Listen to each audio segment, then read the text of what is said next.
Welcome to Manager Tools. Today's topic, ethics, part 1. Mark and I record this cast for our Career Tools podcast. We thought we'd include it as an extra cast in our Manager Tools feed because of the underlying assumption in Manager Tools about ethical managerial behavior. And frankly, we do believe that the vast majority of managers and professionals are indeed ethical. But given the importance of ethics in professional management, we thought making our thoughts on ethics clearer would be very useful. So, here we go.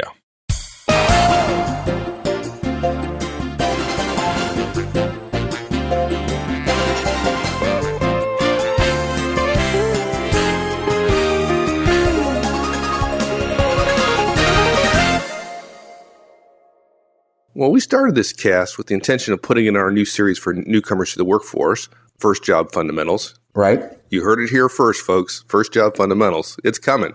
But this topic is way too important to not give everyone access to it.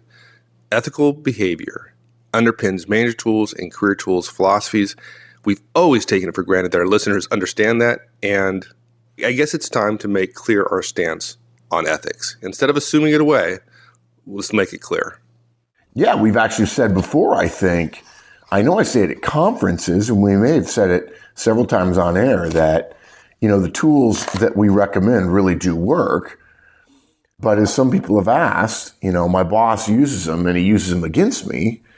And we've always, as you say, just assumed away the ethics issue. I mean, that sounds bad. We didn't really do that. But as we've said, our tools could be used for ill. If you're an unethical person, you could trick someone, you could manipulate someone into trusting you by building a relationship with them, and then get a great deal out of them while putting them in what amounts to a career form of harm's way. We've clearly had some folks who come to our conference, and their perspective is that the vast majority of managers or people are unethical, and you have to guard yourself against them constantly. Yeah. And we don't believe that at all. We believe that the vast majority of people, the vast majority of professionals and managers are ethical people, right? And that's where we come from. Yeah, and I think most people would say they are. I think part of the concerns we have is people who think they are, but then have been led to believe that there are some unethical behaviors that are completely acceptable in the, quote, dog-eat-dog world of the jungle.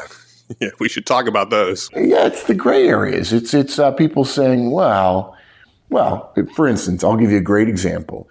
We talk in resumes about resumes being persuasively truthful. In other words, the noun or the important thing there is the truthfulness. You start with truthfulness and then you attempt to make that truthfulness persuasive. What most people do, though, frankly, is they see the resume as a sales document. They were led to believe as kids or as young adults that somehow sales and marketing are illicit, or the gloves come off, if you will. And so they switch and make their resume truthfully persuasive, meaning they start out with persuasive and then attempt to wrestle it back into something that's truthful. And the problem with that is you're going to be in a gray area and somebody's going to disagree on where the line is from mostly black to mostly white. And look, you do that.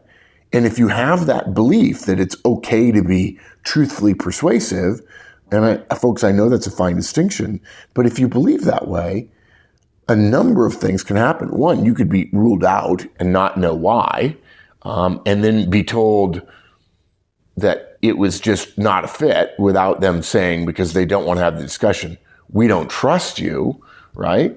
Or you could be told we don't trust you, in which case, if it's a recruiter, gee whiz, you're in a heap of trouble. So there are a lot of situations, I think, where it's not just being unethical. In other words, it's not just people engaging in unethical behavior intentionally, but rather people not understanding the line or being led to believe that the line is in a much different place, and then hurting themselves and hurting others around them, or worse, in the long run, getting away with it and then being led to believe that because the ends justify the means, which of course that's part of this cast, is not true, beginning to believe that, well, maybe ethics are taking a back seat in today's, quote, modern world, unquote. And of course, it's just not so. It's not true. Yeah.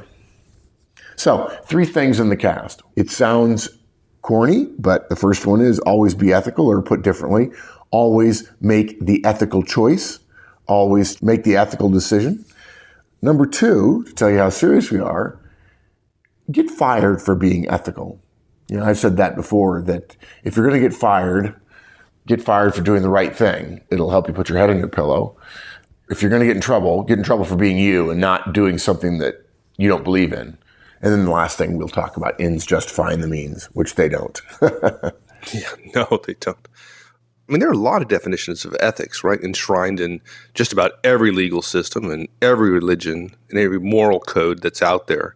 Because, frankly, we need ethics to help us live together in communities, right? I mean, and most systems are pretty similar, right? They have similar foundations because, well, fundamentally, societies can't function if their citizens are lying to each other or stealing from each other or cheating one another or going around killing each other, right? So there are fundamental survival instincts going on around ethics. Yeah, I mentioned recently a book that I found, one of the most seminal books I've ever read in my life, The Moral Sense by James Q. Wilson. And there's always been an understanding, or at least a misunderstanding, I guess is what you would put it, that morality is somehow driven by religion, belief in a higher power, a god, a deity, or something. It's overcoming our basic instincts. Exactly. But the fact is, it's not. It's necessary. Yeah.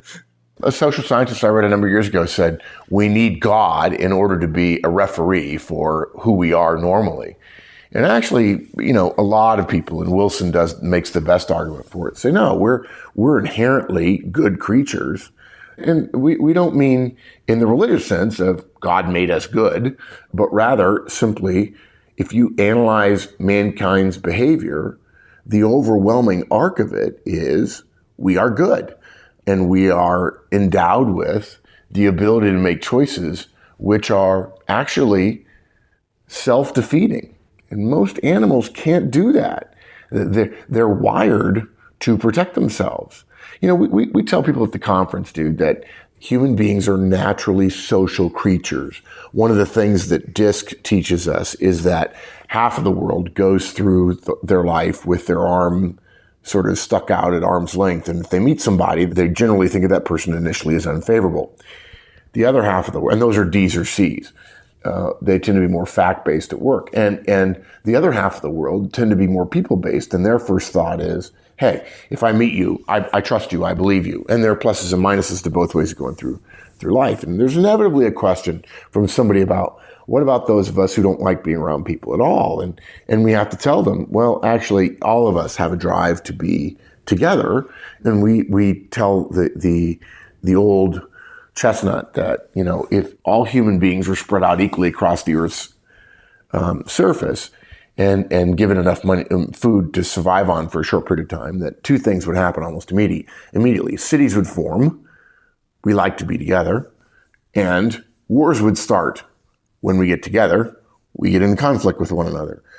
And this need to be together, in part because of procreation and in part because of specialization of labor, something we really makes us, in many ways, the master of our futures. These things create conflict with each other and with the choices we make, such that if we were not moral creatures, one would have to assume we would be extinct simply because of our abilities, the incredible depth and breadth of our abilities. And look, you have to believe it. I mean, how many of us have been in situations where we assume? My favorite one is green light. We don't even think about driving through a green light at a traffic signal. But we're making a fundamental assumption that we so make it fundamentally, and it's so much of an assumption, we don't even think about the fact that the other guy's going to stop. We don't even look, which implies not just that we have data, right? They always seem to stop. We don't even look because we know it, or we tell ourselves we know it.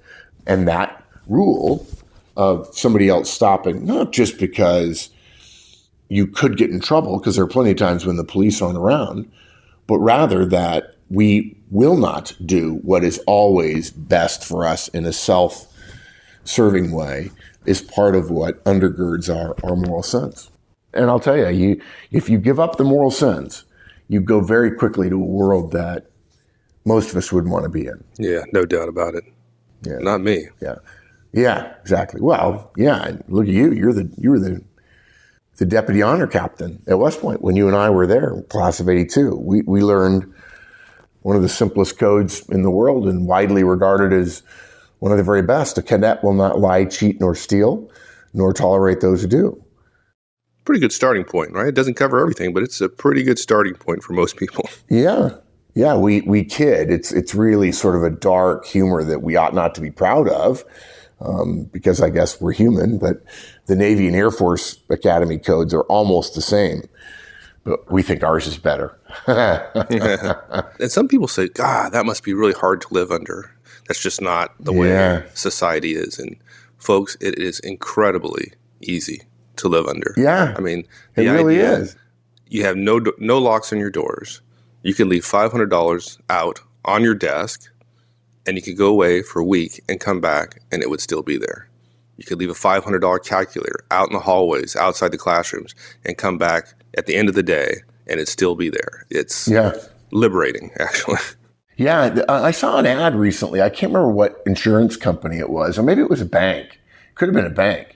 And they were in a public place and they had a briefcase full of $100,000. And they walked up to a person and said, listen, I have to go do this. It's going to take me 2 or 3 minutes. Can I leave this case of money with you? And invariably, nobody walked away with the money. You know, it was all on hidden camera and that kind of stuff, but people trusted it, it's a nice thing. People doing a good thing. Let's talk about the dark side of that, though. Let's talk about lying and cheating and stealing. Look, lying is wrong. As a professional, which we love that word, but as a professional, it's wrong to lie. And being a professional means embracing part of the moral code of, I suppose, not just truth-telling, but the belief that your behaviors are a small representation of the kind of person you are and the society, what kind of society you want to live in. In other words, if we all behave a certain way, whether you think the culture is X or not, if we all behave X, we are living in culture X.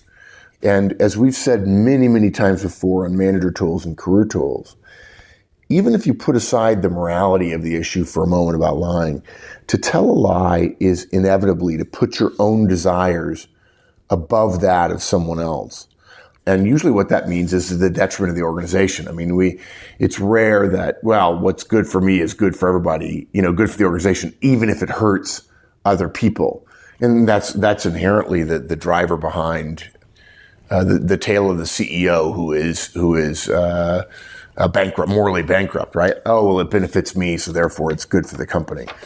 And we don't intend to suggest that you should not, which is a word we rarely use, the should word here at Manager Tools and Career Tools, but you should not lie simply because it would mean you're not professional.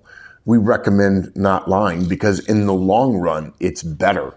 As one of the Covey family said recently, there's a book called The Speed of Trust, that if you trust one another, if you don't have to validate everything and verify everything, because you can believe what people say, which is to say that you have evidence that they won't lie or haven't lied or don't lie, then you save time and you save money and it's more efficient.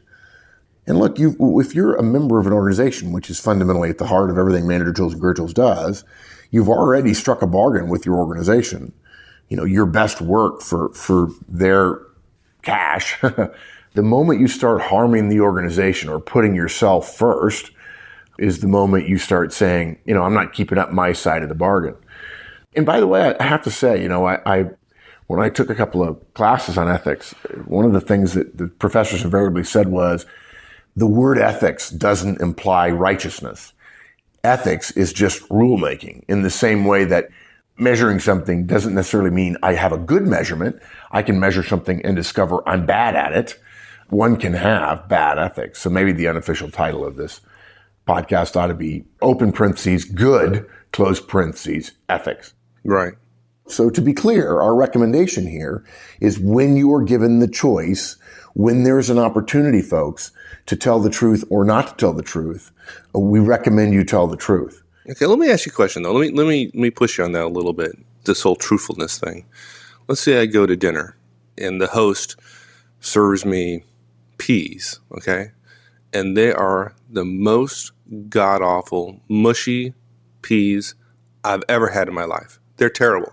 They're terrible. They suck completely. Yeah, they're terrible, yeah. And during the meal, my host, wonderful woman, says to me, how'd you like the peas? Yeah. What do I say? I say, I'm sorry, I have to be honest here. They really suck.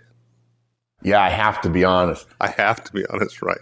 Yeah, in fact, that phrase has crept into our language in a way that I find is not helpful. I think I certainly know that I have a habit of adding verbal fluff to what I say, and I have to be honest here is often a telltale sign of dishonesty. Okay, raise your eyebrows. No, not so much dishonesty as cloaking oneself in a higher moral status of honesty in order to say something that probably one could get away with saying in a different way that would still be effective but not painful. It's condescending. It's rude. It's painful. Yeah. It's somehow like, well, you just had to put all that aside because I'm just being honest. Right. And of course, that's the highest moral plane we can be on here. Yeah, I'm above reproach here before I tell you that you're awful, which only makes the situation worse, of course. Well, I'm the only person I think, we probably have a few classmates and fellow graduates who are listeners who know that the example you're using, I think you maybe came up with because that's the way they taught us West Point. There is something, folks, called a social or white lie, okay? Yes, there's a slippery slope. And frankly, I think this is one of those areas that has gotten too big and the slope has gotten too slippery or it's too steep. And most of us, and myself included at times, do it. And we, hopefully you still have enough of a moral compass to regret it and to toss and turn before you go to bed that night. But the answer is it's not okay to say the peas are terrible. You are allowed, in some cases, to tell a white or social lie in order to protect someone else's feelings. At least in this case, the example would be feelings. And you would not be sanctioned, if you will, for breaking a black and white, irreducible, inflexible moral code. The question you have to ask yourself, I think this is what I remember you guys teaching us in school, is me telling a lie or telling the truth? Am I trying to avoid embarrassment? Or is what I'm doing truly out of respect for the other individual? And yeah, it's easy to tell yourself a lie to that question. But generally in this situation, it would be disrespectful almost to be candid about how bad the peas were. And so if you feel like you're avoiding embarrassment for yourself, then probably you ought to lean toward telling the truth. But if you're genuinely protecting someone else, and there is no, in a professional example, the peas not being a professional example, and there is no ill effects to the organization, then you can in fact tell social lies. And look, we know, folks, that it's not as simple as black and white, never lie. What we can say is ethics, making good choices, the rules that we live our lives by. There's an old saying that the question about how good your ethics are simply boils down to it's a bit like having good etiquette or manners. The question is whether or not you use them when no one else is looking. Put differently, when it comes to ethics, do you engage in the habit of being truthful when there's no risk, so much so that you develop a strength of behavior and a pattern of behavior, something Manager Tools and Career Tools feels very strongly about, not simply because of repetition and mechanistic belief, but rather because if you engage in what we call ethical behavior, unquote, quote unquote, that when in fact you have to make a choice, you are so conditioned to tell the right choice, the first thing you do is assume that's what you're going to do, even if you're aware that there will be risk to you.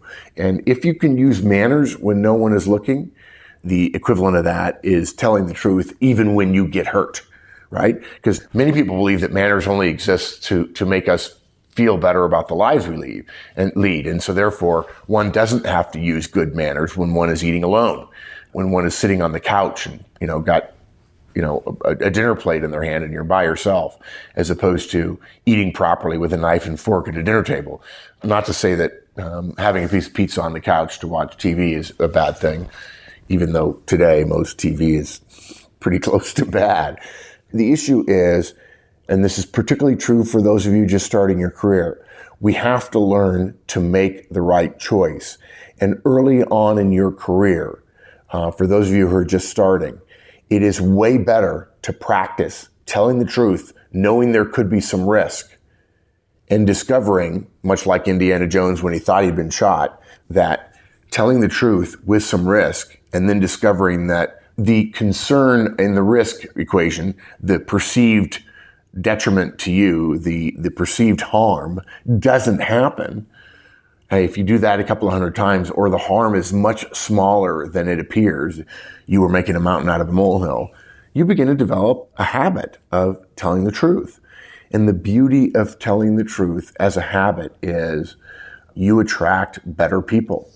You can move more quickly. You don't have to communicate as often. You don't have to always give 1,000 scenarios in order to help people understand the intent of what you say. If somebody suggests that Mike Ozan made a recommendation that may be, in fact, somehow illicit, if you know Mike, you know that, well, that's just not so. It's just not so. And it makes it easy. I don't have to spend 5 minutes questioning what he meant when there's a gray area involved in giving guidance or in listening to a report. That's where the lying came from. At West Point, if you told somebody something that wasn't the truth and men's lives hung in the balance, you essentially created risk. And there's enough risk on the battlefield. You can't afford to create more risk than there already is. If the risk is existential, there's not much bigger risk than that. Right. Sometimes I hear people say, well, it's just a small thing, right? I can lie about this. It's just a small thing. We're talking about a nickel. It's a, $1.95 cup of coffee, and the person, only charged me $1.90, for example. And this is what I found.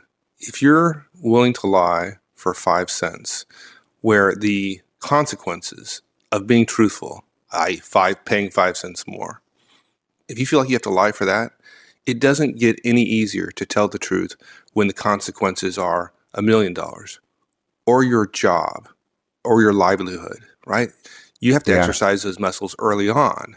Be truthful under the simplest of conditions so that when it gets to be a hard decision, when the consequences are high, you've developed that muscle. Yeah, the problem is if you don't have the practice, if you haven't managed 5 people, it'll be hard to manage 50. It'll be devilishly impossible to manage or lead 1,000. If you're given a big ethical decision and you haven't had the training to understand what the risks and benefits are of telling the truth, you might be tempted to not tell the truth. And we see young people ruin their careers because they didn't know any better, or they said they didn't know any better, or they thought no one would notice. And there's so much we're all naive about when we start our careers. I've often made the case that if you're just starting your career and you see more senior people and they're stunned at something you don't know, don't take it too hard, because that person has probably just forgotten when they learned that. One of the bad habits, not bad habits, I guess, but one of the frustrations of a professional life, even a life as a human being just growing older in general, is we tend to have a habit of forgetting where and when and how old and under what circumstances we learned a given lesson. And we immediately assume once we've learned it that we've always known it. And so therefore it's very easy to look down our noses at somebody who's new. But really, frankly, we're just professional learning machines when we're first starting out. And you're going to be given thousands of small and large opportunities to make choices. Scott Adams says one of his favorite stories that he got in an email, Scott Adams, the guy who created Dilbert, is a guy went on a business trip and lost his own personal umbrella. And when he put in for reimbursement for it, the company said, we don't reimburse you for personal items. And the guy was stunned. Now, by the way, I happen to agree that your company shouldn't be reimbursing you for personal items. But based on that small thing, what happened on the next trip? At the bottom of his expense receipt, the guy said, okay, guys, try to find the umbrella this time. He wanted reimbursement for it. and he was willing to cheat to get it. When you start doing stuff like that, frankly, what you're doing is creating more work for more people to create more systems and processes, which you're probably going to be somebody who complains about them. So tell the truth, even when nobody's looking, even when there's a risk to you. Start now when things are simple and small, and the risk, because you're just beginning your career and you don't have as much responsibilities, are much less. And then when you're in that moment, as is in the movie Wall Street, the senior guy, I think it's Hal Holbrook, says, "Bud, you look down into the abyss and you see nothing staring back at you, and then man discovers his character," right? You're going to be asked to make a big decision, and it's going to be clear that you can make a decision that benefits you but hurts others.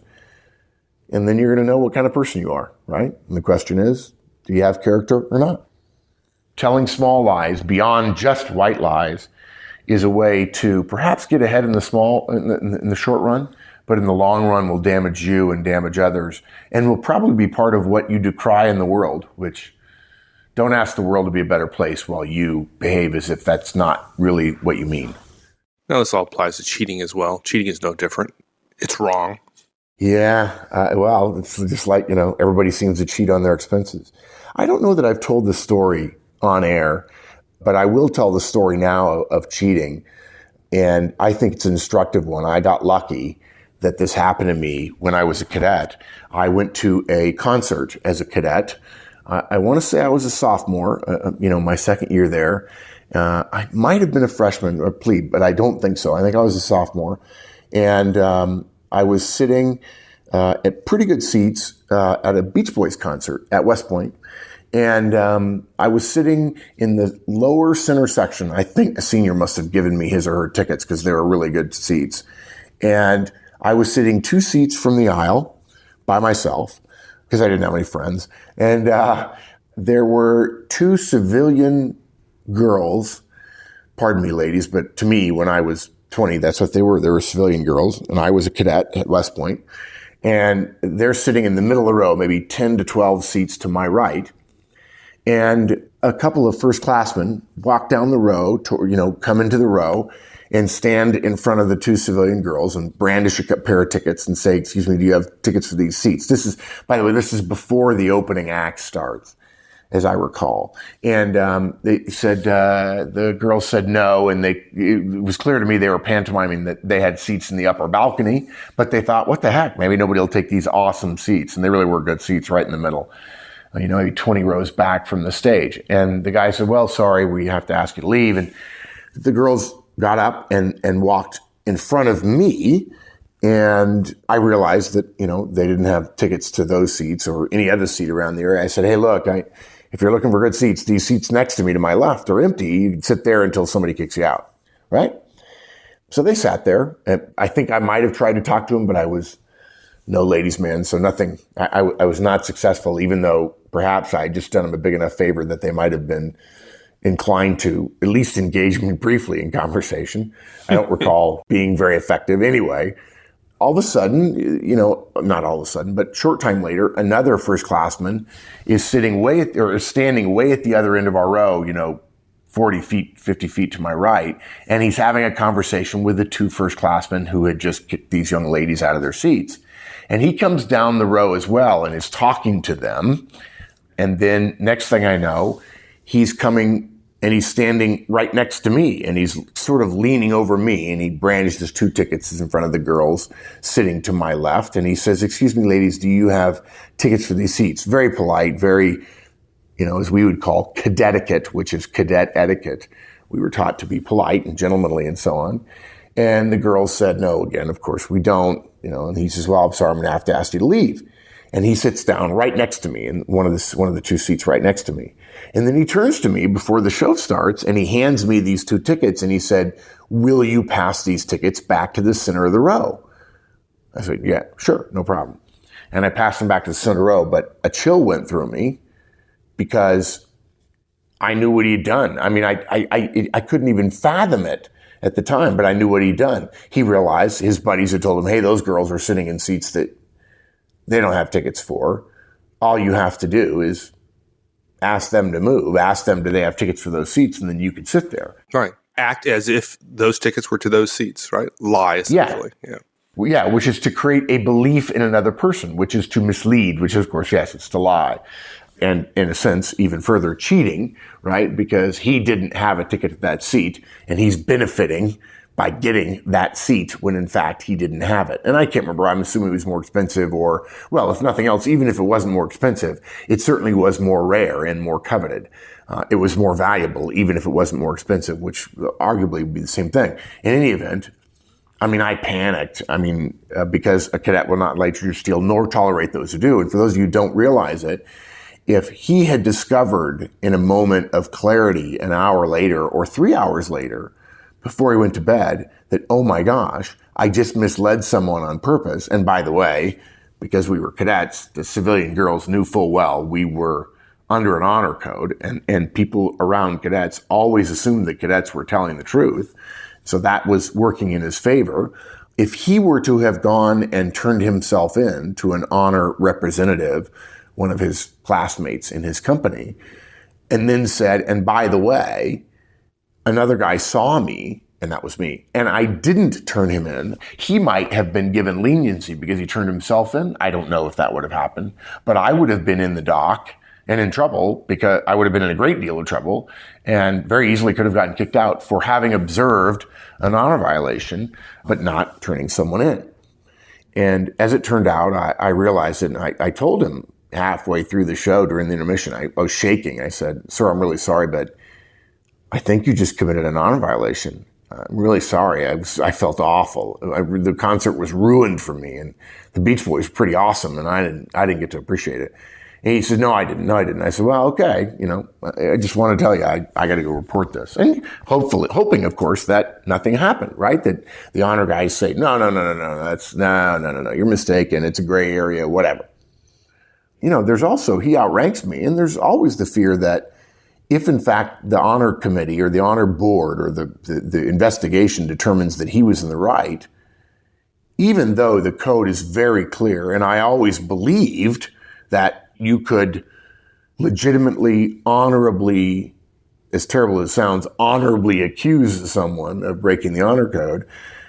A guy 2 levels above you, they have power, right? You try to avoid getting yourself in a situation where you think you've acted honorably, but if the honor committee says he acted honorably, then maybe I was the one that was wrong, and maybe there would be, not punishment, though I knew there wouldn't be any punishment, but I could be shunned a little bit as somebody who had a little too careful a definition of honor and didn't understand that things were flexible and you can't go through life being completely black and white. Well, as it turns out, I turned him in. I'm assuming he talked to his honor representative too. In a cruel twist of fate for him and I, it turned out this was late in the school year. He is a senior. By the time his, quote, trial, unquote, or what's called an honor board finished, we were then a few short weeks of his graduation. So he had been there at West Point for 4 years. And as it turned out, this person was the cadet in charge, essentially the captain, if you will, of one of the cadet choirs, religious singing group, obviously. And the person whom I turned him into in my company, a great guy by the name of Jack Joseph. Jack, if you're listening, I still admire and respect you. Jack was his deputy cadet in charge of that very same cadet choir. And Jack had to go tell one of his best friends at the academy, hey, this younger cadet believes you committed an honor violation. And as it turned out, I was the only witness, and I don't know what else happened. I was very scared. And Mike, you may very well have been on the board or had something to do with it. Well, no, you weren't on the honor committee yet. Not at that point. In sophomore year. And the honor committee found him guilty of committing an honor violation. And he was kicked out of the academy within a month or a few weeks of graduating, all for a seat at a concert. And he already had a ticket. It just wasn't that good a seat. And I never forgot it. It still to this day sort of chills me to think that it can be that simple. And I think he thought he was doing an okay thing. I mean, he probably in hindsight realized, oh my gosh. But folks, if you're not careful and you start a habit early in your career of making the easier choice, I think I've said before that my favorite part of the cadet prayer is the cadet will not like you or make us to choose the harder right instead of the easier wrong. And he chose the easier wrong, and the consequences were devastating for him. So I probably shouldn't have told that long a story, but it's instructive to me of how easy it is and how small things can be and how big the implications can be. Absolutely. Thanks, everyone. Hope you enjoyed it, and we'll see you back here again next week. In the meantime, check out the discussion forums, www.manager-tools.com/forums. Hope to see you there. So long, folks.